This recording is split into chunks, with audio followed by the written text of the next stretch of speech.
Hey guys, how's it going? My name is Josh from Blackline Toy Reviews, and today we're going to be doing something a little bit different.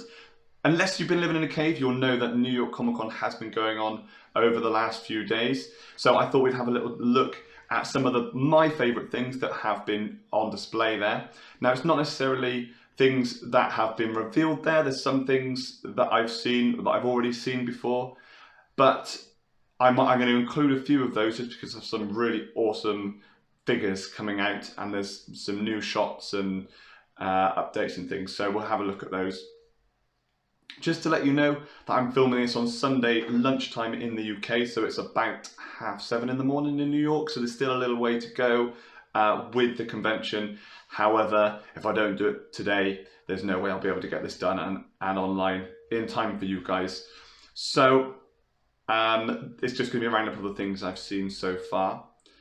Now, they're not all going to be brand new reveals. There's some things on here that have already been shown that you'll already be aware of, but new photos, new shots of all these.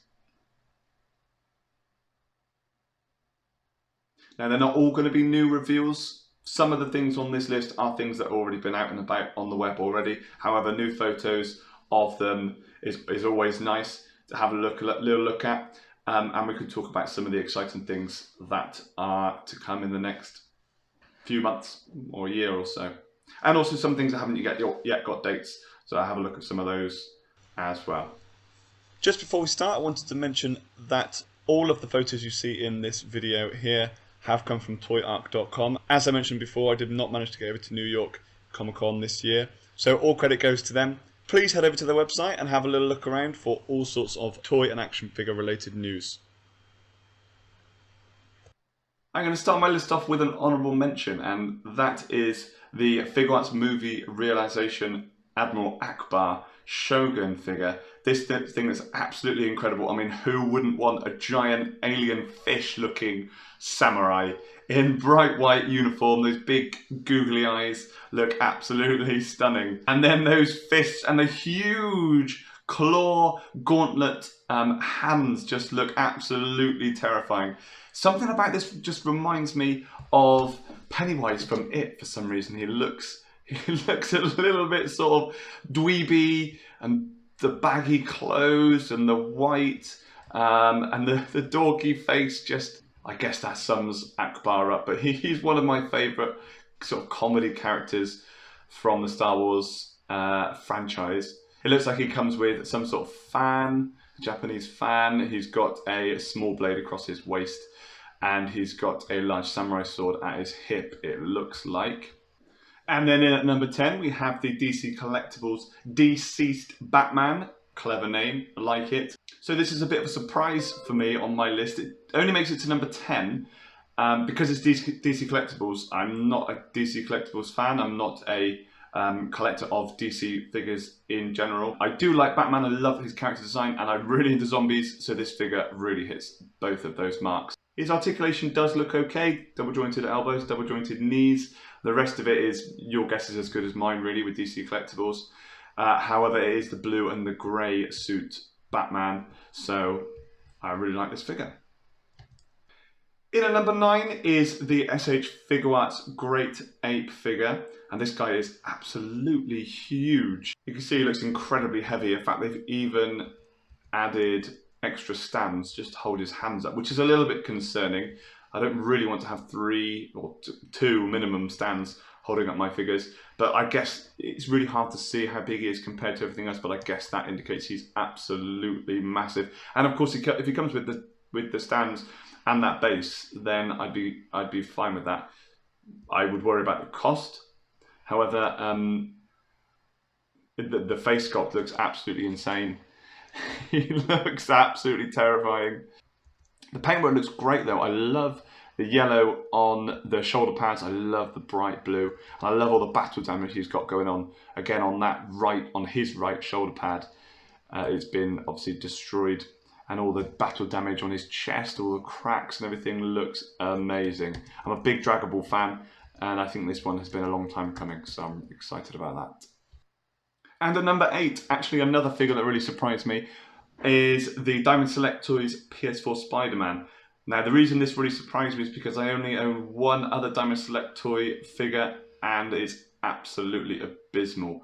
It's the Deadpool, the red suit Deadpool. I'm not sure if there's any more. I've never been interested in Diamond Select after owning that figure.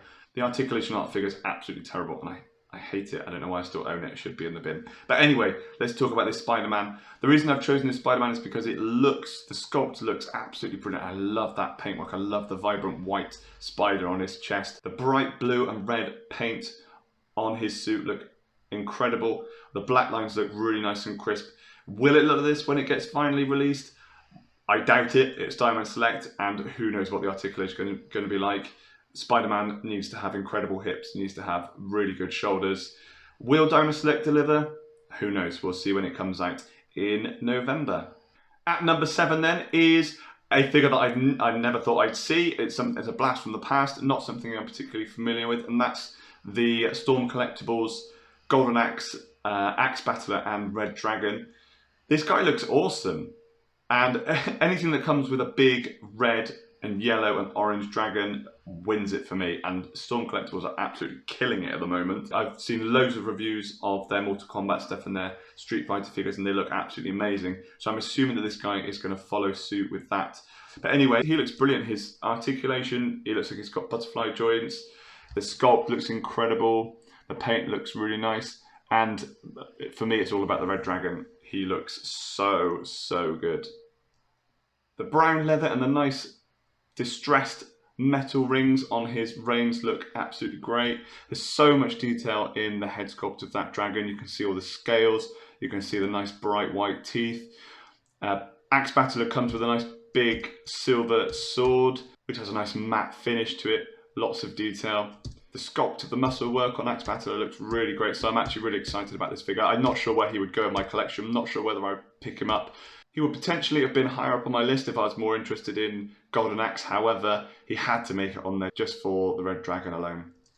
Next on the list at number 6 is another movie realization figure, and the display at New York Comic Con looked absolutely insane with all those figures up. However, the figure that really stood out for me in that collection was the Kylo Ren figure. He may have been around for a little while now. I know he's scheduled for release this month, so really excited about that. He looks fantastic.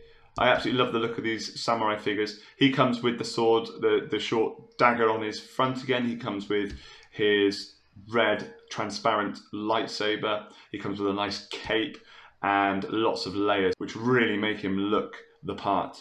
I love his armor at the front and the purple wrap around his waist. And the mask looks incredible. They've done a brilliant job. Sometimes the mask on these figures look a little bit dodgy, but I think they've really nailed it with this guy. And that's why I've put him in at number 6.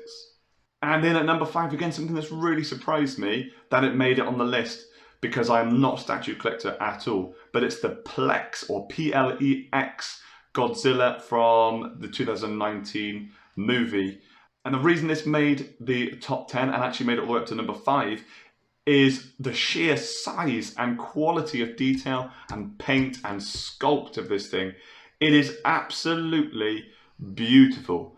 The matte finish on the scales with that shiny tips all over, and the blue dry brush on those, the blue through the eyes, the blue through the back and the tail. If it were all down to sculpt and paintwork, this guy would have made it to number 1 easily. However, again, I'm not a statue collector, and I certainly wouldn't be able to pick up anything this size and the price that's presumably going to go with it. So in at number 4 is the Mezco 112 Collective Gambit that we have already seen a few times before, so it's a little bit of a cheat perhaps putting in the top 10. However, the reason I've put it in here and as high as number 4 is that I feel like some things have changed. Previously, I feel like his jacket was quite big and bulky and baggy and just looked a little bit tatty. However, now it looks like it's got a really nice finish. It looks a little bit better fitted. I think it's a little bit tighter around the shoulders and around the chest, and possibly even a little bit thinner so that it's not making him look quite so much like the Michelin Man.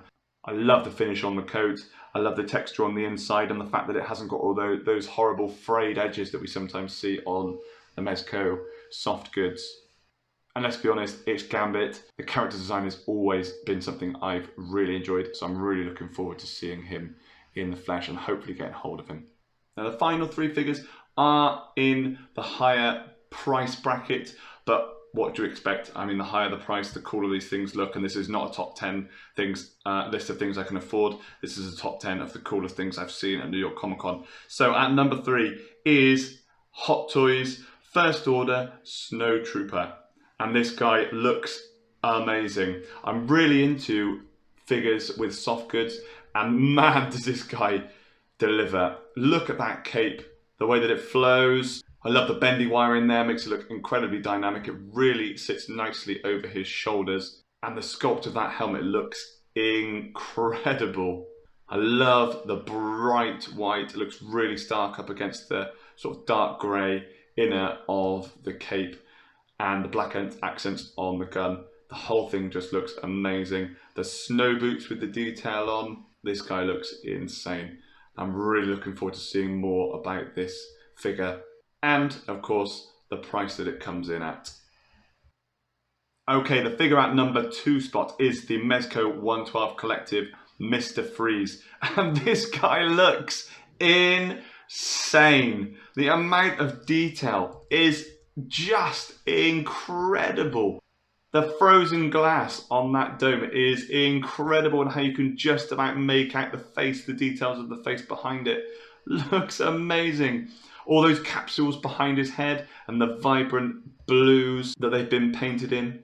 The freeze ray that he comes with is an absolute beast.